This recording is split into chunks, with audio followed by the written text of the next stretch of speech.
Welcome back to Japan Animation. Yuuichi finally has the 70k yen he needs for the class trip. Despite his rich friend Shibe offering to pay, he would rather earn it himself by working at his part-time job. Shiho tells Shibe off, while Tenji steps in and commends Yuuichi for a job well done. But it looks like the school trip is cancelled when Shiho tells the class that the 2 million yen she collected as class president was stolen from her locker. The class becomes suspicious when Shiho and Shibe miss the next few days of school.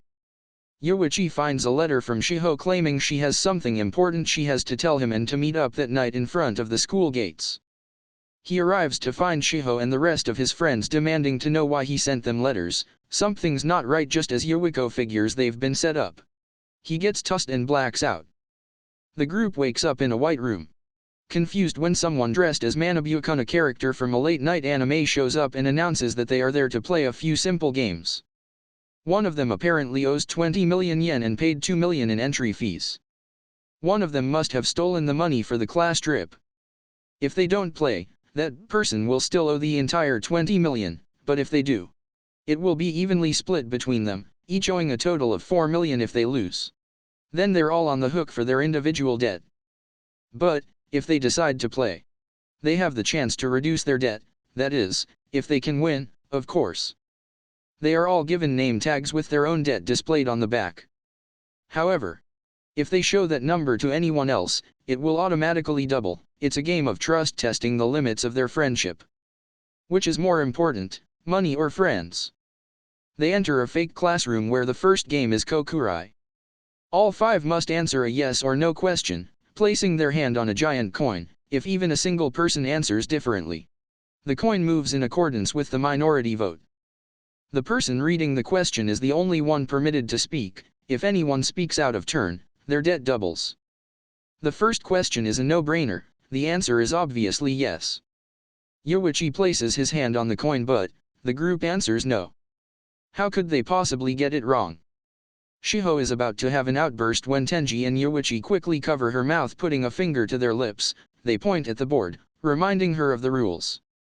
Yuuichi wonders how they got it wrong. Maybe someone answered no on purpose? He's confident when the second question is even easier than the first. Someone must have been nervous and got confused. Again, the group answers no. Yuuichi suspects there's a traitor in their midst, but what do they have to gain? There has been some fighting recently. Shibe tried to kiss Shiho and he had to smooth things over. Third question, wrong again. Yuuichi starts spiraling, now doubting the people he trusts. It's his turn, but the card is blank. He has to come up with his own question, well, not completely blank. At the bottom, it reveals that if the group gets his question wrong, his debt will be halved. It's starting to make sense now. If they lose the game, the person with the highest debt takes on everyone else's. He has to choose yes, so Yutori doesn't end up with the entire debt. He always treats her better than the others, and she trusts him the most. Despite his efforts, they still get it wrong. He figures it out. The last question won't have any conditions like the other 4. Yutori reads the last question. Will the 5 of them always be friends? Before they can answer, Yuichi's countenance changes. With a smug grin, he asks if anyone knows what color Shiho's underwear is. He knows nobody will speak since their debt will double just like his, so he accuses someone of being a traitor who's trying to dump all the debt on the Yutori. He taunts the others, trying to provoke the traitor, with a newfound confidence. He explains that since his debt is now the highest, the penalty goes to the person with the least amount of debt, the traitor. He laughs and pretends he was joking. There's no traitor, right? The bluff works, and the group answers yes, moving on to the next game.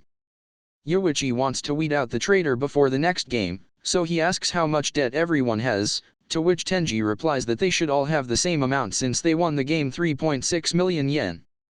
Tenji wonders if Yuichi's is doubled, but he tells the group he has the same amount since his was cut in half during his turn. Yuuichi doesn't believe them and stays behind to read the cards. But Shiho walks in while the ink begins to disappear. She questions him, and they both admit that they suspected each other. He's shocked when Shiho reveals that she has feelings for him and admits that her debt is really 7.2 million, claiming she made a sound before they could stop her outburst while Tenji secretly listens in on their conversation. The second game is Badmouth Sugoroku, where they anonymously write embarrassing secrets about the others onto cards, or they can choose to leave them blank. The gods' people watching will vote on which secret is worse. The higher the vote, the more spaces a player moves. When someone reaches the goal, everyone else clears the game, and they get 400k yen. The person who reaches the end gets all the debt accumulated by everyone up until that point. Whoever is left playing receives 1 million yen without having to participate in the third game. If they all leave the cards blank, they move a single space together, ending up on the final square at the same time. In the first round, they agree to work together, and everyone leaves the cards blank, moving one space. But just like a regular board game, each space has a different condition for landing on it. And they each gain another 100k in debt for the first and another 500k on the second space. In the third round, one card isn't blank, it says Shiho has a crush on Yuuichi. And she used to date Tenji. Shiho is shocked, and Shibe confronts Yuuichi, accusing him of already knowing. But Tenji and Shiho explain that they only dated because their fathers are friends and forced them. Shiho never had feelings for Tenji, which calms Shibe down, until Tenji provokes him, claiming he was actually in love with her and hates Shibe for the way he treats Shiho. Just before the two get physical, Yuuichi comes between them, trying to get everyone to calm down so they can make it through the game. Instead of leaving the cards blank like they agreed, the next round has 3 submissions. Shibe took baths with his mom until junior high. Yuuiko once went a week without taking a bath, and Shiho had plastic surgery. In the 5th round, there's only one card that's filled out. In junior high, Yutori engaged in compensated dating with older men. Yutori falls to her knees sobbing and screaming, asking why Shiho would do that. Shibe mentions that she looks pretty innocent for someone who isn't a virgin, despite his terrible attempt at a compliment. Tenji hits him and angrily tells him to back off. Yutori is absolutely crushed. Yuuichi tries to console her while she explains that she was bullied relentlessly and only did it because she was desperate for the money. The only thing that kept her bullies at bay. He tells her that he will always believe her and whispers something in her ear to prove it, which seems to make her feel better, but the others think it was some sort of love confession. Things are getting messy. Someone's trying to tear them apart. Shiho admits to knowing about it but denies writing the card. It turns out Tenji has been spying on Shiho using an anti-theft alarm that doubles as a recording device. He's the only one who would know other than Shiho and Yutori. Tenji is pretty happy with himself after seeing Shibe's reaction when he found out about Shiho's plastic surgery. His plan to keep her all to himself seems to be working. Tenji keeps trying to plant seeds of doubt in Shiho's mind and tells her that it's possible that Yutori might have written the note herself to get Yuuichi on her side, since she now knows Shiho has a crush on him. Tenji goes first and plans to badmouth himself to avoid suspicion. When Tenji walks out of the booth after going first in the next round, he's taken aback by Yuuichi slapping Shiho over accusing her of writing the note about herself. But he's happy, almost giddy, that his plan to tear their friendship apart is working. There are only 2 cards this time. Shiho prefers to wear men's boxers. And Tenji is lying about his age, he's a year older than everyone else. Tenji accuses Shiho of writing that about him, but when she denies it, he promises to always believe her, still trying to gain her unshakable trust. Shiho lands on a special space which reveals an expose researched by the management. She can use it on whomever she likes. Right when she's about to choose Tenji, Shibe jumps in front of him and volunteers, confident he has nothing to hide. It turns out Shibe's father takes bribes and is an all-around scumbag. Tenji postulates that his father is probably covering up something Shibe did. But Shiho forgives him and tells him he's not his father and neither are his crimes. The next round, someone writes that Shibe has killed someone. Much to Tenji's surprise, he had it all under control, or so he thought. He didn't write it and can't figure out who did and why. Shibe swears it's a lie, but after learning about his father, it's hard for people to believe him. Especially the gods who are voting on whether he is telling the truth. It looks like Yuuichi has been secretly setting something up to expose the traitor. He can't disprove it, so it turns out they need hard proof to verify someone's lying. Yuuichi figures out that the game seems unfair, but really the negative squares must balance out with positive ones. So if they all stick together, it should leave them with the same amount of debt. He tells everyone to only write something bad about themselves to weed out the traitor. But when the cards are revealed, instead of only 3, there's a total of 10. The rules don't prohibit anyone from writing as much as they want. Shiho finds herself one step from the goal. But Yuuichi has a way to confirm the traitor once and for all. There's a penalty for lying, so they should all write down that they were the ones who applied for the Tomodachi game and sign their name on the card. Management can verify that information without leaving it up to the gods. Yuuichi makes Tenji go first, but when the cards are revealed, only one person followed through, Tenji. Finally, he admits to being the traitor. All according to Yuichi's plan. He set up 3 traps. After the info about Shiho and Tenji came out, he started using the bad mouth cards to communicate. To gain Shiho's trust, he told her to reveal the secret about him that only she knew about, which ruled her out. Then, during round 5, he told Yutori to write something about Shiho to gain her trust while continuing to pretend that she and Shiho were still fighting. Tenji's lying about his age could only have been written by either Tenji or Shibe. Slapping Shiho was another opportunity to pass a note. Then when the special expose came up, the management would obviously know who signed them up for the games, which eliminated any suspicion of Shibe. Despite the fact that people can write more than one card, they all decided to give Yuichi their name tags, which ensured they wouldn't betray anyone, allowing him to trust them as well. But Tenji still wonders why he was the last one Yuichi suspected. Well, Shibe doesn't really know any secrets about anyone and he's too stupid to pull that off, so the culprit was obviously Tenji. Before Shiho goes on to the next game alone, Yuichi whispers something to Manabu. Apparently he lied, so he switches places with Shiho as the only one going on to the 3rd game. Shibe never killed anyone. Yuichi, in fact, is a murderer, having killed 3 people. The group starts infighting, wondering why he would do such a thing and how they never knew the truth about him. Right before Yuichi jumps, Tenji also reveals that he lied. He didn't really have feelings for Shiho, his real feelings were for Yuichi. To prove it, he moves in for a kiss, and the two fall together. This isn't Tenji's first Tomodachi game. Tenji wakes Yuichi up to find themselves in an underground jail cell where they'll spend the next few days. He confesses why he betrayed the group. This was his second Tomodachi game. In junior high, he had 2 friends that were inseparable, to whom he pitched starting a business with the 1 million yen he had saved up. Until Shiho showed up and drove a wedge into their relationship. After reaching 3 million yen, they decide to split up, and whoever makes 20 million yen first gets to propose to Shiho. The same day they were kidnapped and forced to play the Tomodachi game, Tenji lost an accrued 20 million yen worth of debt. They let him go, and he went after his former business partners to demand answers. Despite being told to never reveal anything about the game, he spoke with his father about it. Afterwards, Tenji found his dad dead after he went to speak with Shiho's father, as they were good friends. So Tenji wanted to discover Shiho's true colors and get her into the game. Right now, they're 10.8 million in debt, which doesn't add up. Even when Tenji admits to lying about his debt and Shibe about his, there's still 4 million unaccounted for. It must be Shiho. Since Yuiko wants to take down the management and Tenji wants to find the truth about Shiho and his father's murder, they decide to team up and trust each other in the next game. The 3rd game is friendly hide-and-seek.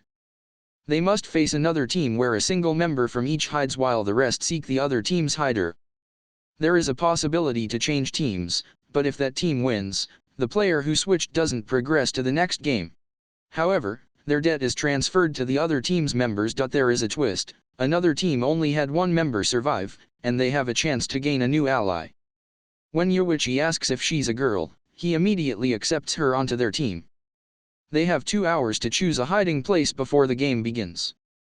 There are a few rules, however: no violence against the opposing team. And the hider can't move from their hiding place. If they break the rules, their debt is doubled, and the game is forfeited. They get cell phones to contact anyone regardless of whose team they're on. There is food and drink, but the seekers have to bring supplies to the hiders. The hiders do have a way out, a give-up button when pressed. The whole team loses. Neither Tenji nor Yuichi trust the girl. So before finding a place to hide, Yuichi tells her to wait a good distance behind. Yuichi tells Tenji that as the hider, it might be days before he's able to bring him food.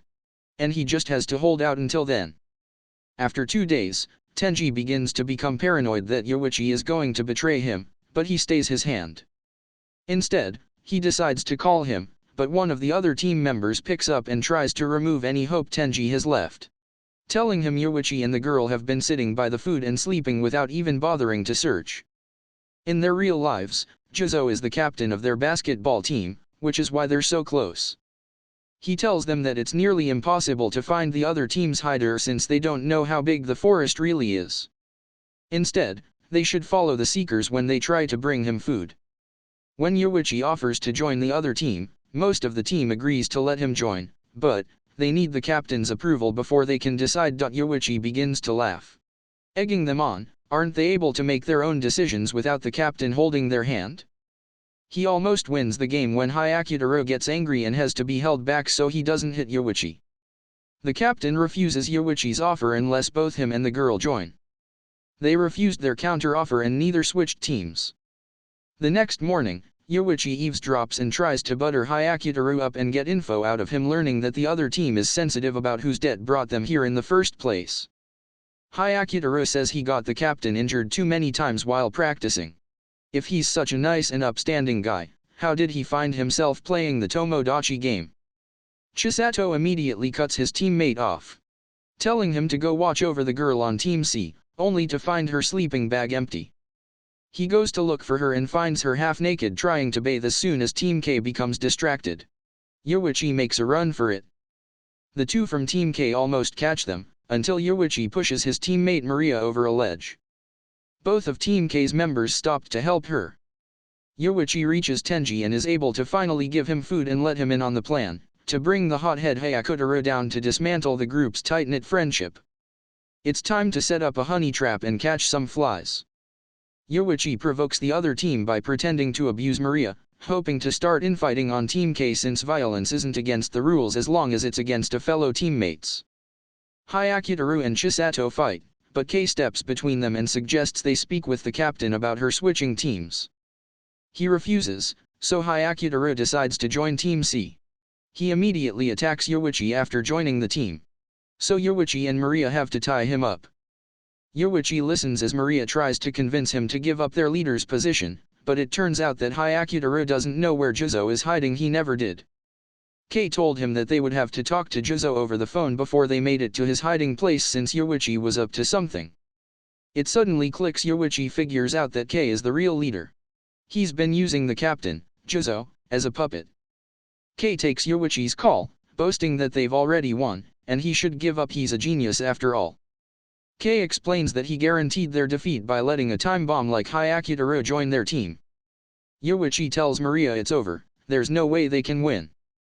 K figures out that Maria is from the management team and not a real player. Catching her alone, he asks her to betray Yuichi. He says Team K will win no matter what, and she'll be able to see Yuichi crumble. Maria then convinces Yuichi to tell her where the hiding place is before switching sides and telling K right in front of him. Yuichi can't believe she'd do this after everything they've done and drops to his knees screaming. K is so confident that he leaves Yuichi alone. He calls Tenji and provokes him to yell so he can pinpoint his exact location. He tells Tenji their loss was inevitable, he is a genius after all. The game of hide and seek is over. Despite Team K completing the objective, it turns out that Team C won after all. Yuichi forced their hider to give up and press the button, forfeiting the game. He used Juzo's responsibility for his team against him by beating Hyakutaro while on the phone so he could hear every punch. If he didn't press the button, Yuichi promised to break Hyakutaro's fingers. One was all it took for him to give up.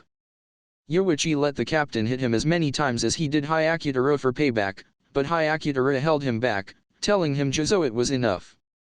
The captain won't stop that is until he saw his teammate's hand, his finger was still intact. It turns out that Yuichi broke his own finger just to secure victory. K is furious and refuses to accept defeat, but his team would have lost respect for Juzo if he hadn't pressed the button. Tenji apologizes to Yuichi and believes that he is, after all, a good person.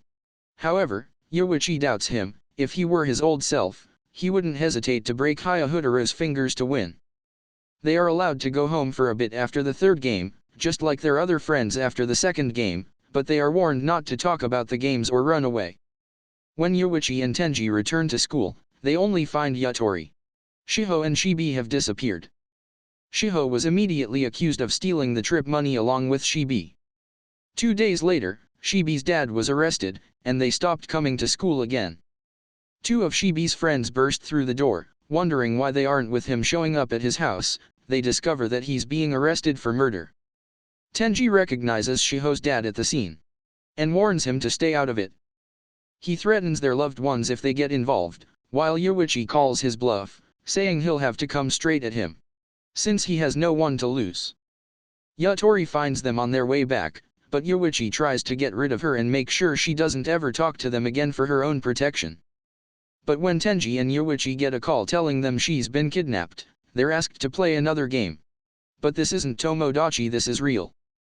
When Yuuichi shows up at the meeting spot in underground parking lot, it's not Manabu under the mask, but someone who claims to know about his past, Kuraki. There are 3 rounds where Yutori has to choose between Yuuichi or herself. Choosing herself means she receives 1/3 of the pain that he does. Before they start, he asks why this guy's the leader of their group. Kuraki replies that he's the smartest guy in the room, he has guts, and he's loyal to his friends. The first round goes to Yuuichi. He's punched 3 times by a huge goon. The second round goes to Yuuichi, who gets 3 of his fingernails ripped out with a pair of pliers. And the third round is either being stabbed in the hand 3 times or, if she chooses herself, Yutori has to dance naked in front of everyone for 1 minute. Yuuichi doesn't blame Yutori for anything, she's a victim, it's not her fault. Now it's Yuichi's time to propose a game: rock, paper, scissors. If Kuraki loses using paper, he gets 5 fingers cut off. Using scissors, he loses 2, however. Winning with rock means he can keep all of them. Yuichi muses that he can only throw rock and paper with his bad hand, so he should have a pretty big advantage. And if Kuraki wins, he gets 10 million yen. He refuses at first, but Yuichi says he'll give everyone their 1 million yen as a bonus. Kuraki's crew cheers him on, confident he can't lose. He agrees. Kuraki throws paper since Yuichi promises he won't. But Kuraki wasn't expecting him to throw scissors. Nobody said he couldn't use his left hand. The real Tomodachi game management team shows up with Tenji, who called them after Yuichi found the kidnapping call suspicious. Yuichi gives him a way out before cutting off his fingers. If one of his friends steps forward, he'll only cut off one of their fingers, but no one does, despite his insults and desperation. Yuichi passes out before going through with it. The Tomodachi game management takes Kuraki away. He obviously wasn't the smartest in the room, he has no guts and will turn on his friends in a second. But unfortunately, the Tomodachi games aren't over. They still have to get Shibe out of jail in the 4th game, Friendship Guild Court. Make sure to subscribe and turn on notifications so you can watch more videos like this. Thanks for watching.